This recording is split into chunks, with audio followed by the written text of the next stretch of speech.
Bharat, UAE और श्रीलंका इसने हाल ही में एक महत्वपूर्ण समझौते पर हस्ताक्षर किया है त्रिंकोमाली को लेकर, जो बहुत ही ज्यादा खास है। जानेंगे आखिरकार यहाँ चल क्या रहा है। वहीं दूसरी तरफ सीआईए को लेकर क्या बातें हो रही हैं श्रीलंका के अंदर। खैर, जियोपॉलिटिक्स में बहुत कुछ चल रहा है, हमेशा की तरह जानने को मिलेगा बहुत कुछ। आइए जानते हैं इन खबरों को विस्तार से। अब भारत और यूएई उतर रहे हैं त्रिंकोमाली में। भारत, यूएई, श्रीलंका ने एक महत्वपूर्ण समझौते पर हस्ताक्षर किया है, जिसके तहत श्रीलंका में एक ऊर्जा हब विकसित किया जाएगा। ये समझौता 5 अप्रैल 2025 को भारतीय पीएम नरेंद्र मोदी की श्रीलंका यात्रा के दौरान हुआ, जो श्रीलंका के नए राष्ट्रपति अनुरा कुमारा दिसानायके के सितंबर 2024 में पदभार संभालने के बाद किसी वैश्विक नेता की पहली यात्रा। इस परियोजना का उद्देश्य श्रीलंका के त्रिंकोमाली शहर में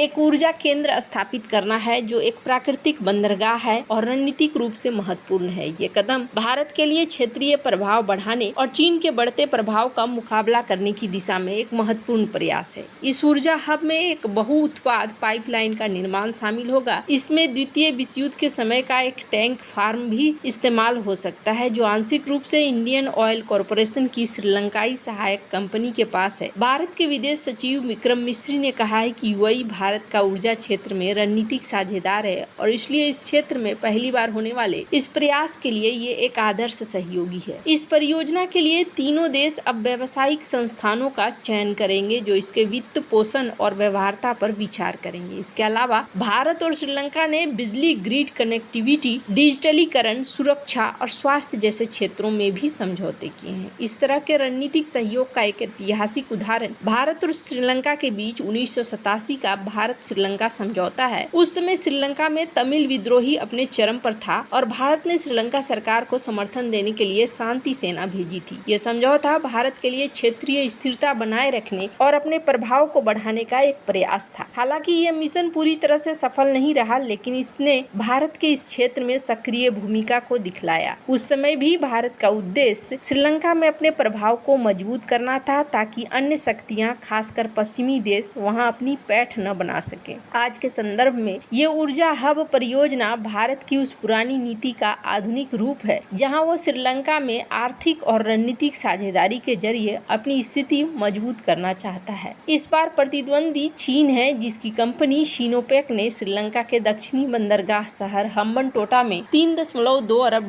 का तेल रिफाइनरी बनाने का सौदा किया है। हम्बनटोटा बंदरगाह पहले से ही चीन के कर्ज के कारण उसके नियंत्रण में आ चुका है, जिसे भारत एक खतरे के रूप में देखता है। श्रीलंका हिंद महासागर में अपनी भौगोलिक स्थिति के कारण भारत और चीन दोनों के लिए महत्वपूर्ण है। साल 2022 में श्रीलंका के गंभीर वित्तीय संकट के दौरान भारत ने $4 अरब की सहायता दी थी, जिससे दोनों देशों के रिश्ते मजबूत हुए। दूसरी ओर चीन ने भी श्रीलंका में भारी निवेश किया है, विशेष रूप से बेल्ट एंड रोड पहल के तहत। इस ऊर्जा हब के जरिए भारत न केवल श्रीलंका की आर्थिक मदद करना चाहता है, बल्कि ये भी सुनिश्चित करना चाहता है कि वह इस क्षेत्र में चीन से पीछे न रहे। ये परियोजना भारत की नेबरहुड फर्स्ट नीति के और सागर का हिस्सा है। त्रिंकोमाली ऊर्जा हब न सिर्फ श्रीलंका की ऊर्जा जरूरतों को पूरा करेगा, बल्कि भारत को हिंद महासागर में अपने रणनीतिक स्थिति मजबूत करने का मौका देगा। ऐतिहासिक रूप से देखें तो भारत हमेशा से अपने पड़ोस में प्रभाव बनाए रखना चाहता है और ये कदम उसी दिशा में एक नया अध्याय भी है। खैर, जहां एक तरफ ये सब कुछ चल रहा है, तो वहीं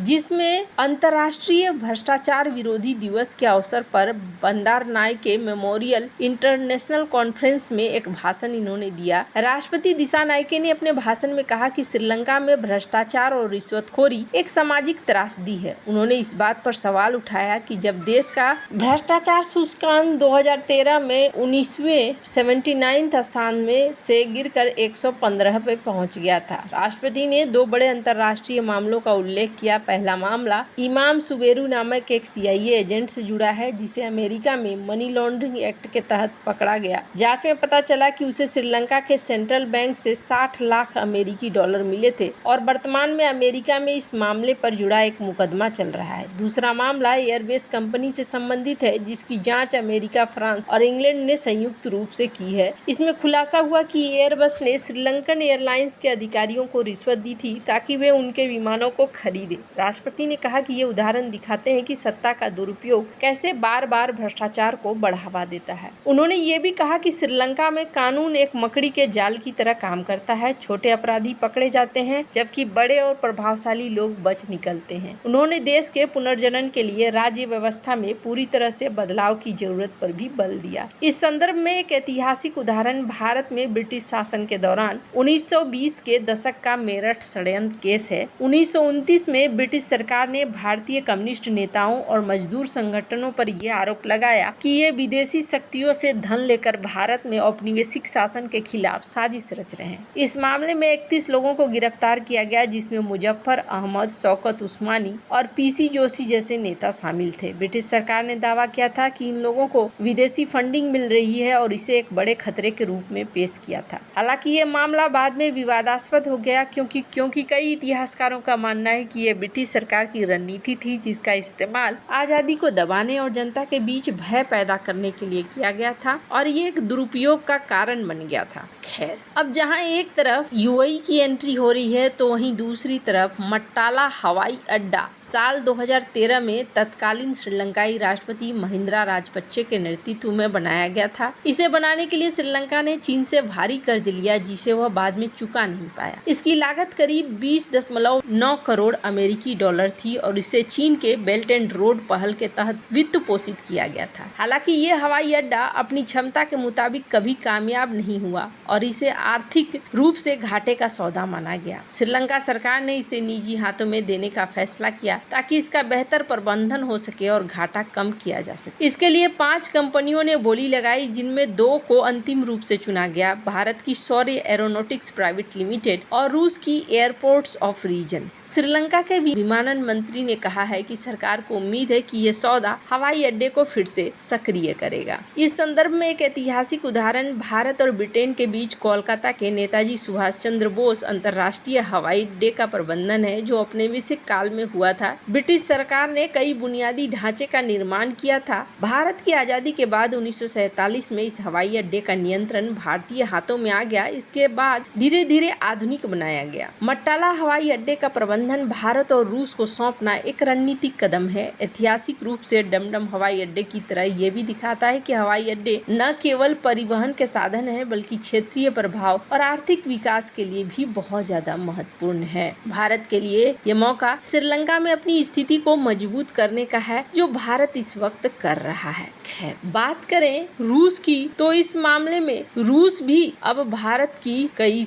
मदद कर रहा है, तो वहीं अमेरिका भी देखने को मिल रहा है किसी न किसी तरीके से भारत की मदद को इस जगह पे कर रहा है। लेकिन अब ये देखने वाली बात हो जाएगी कि श्रीलंका आगे कितनी बड़ी भूमिका निभा पाता है या फिर नहीं निभा पाता है। वैसे आपको क्या लगता है, इन सब मामले में आपकी क्या राय है, कमेंट कर जरूर बताएं। जल्द मिलते हैं अगले वीडियो में नई खबर के साथ।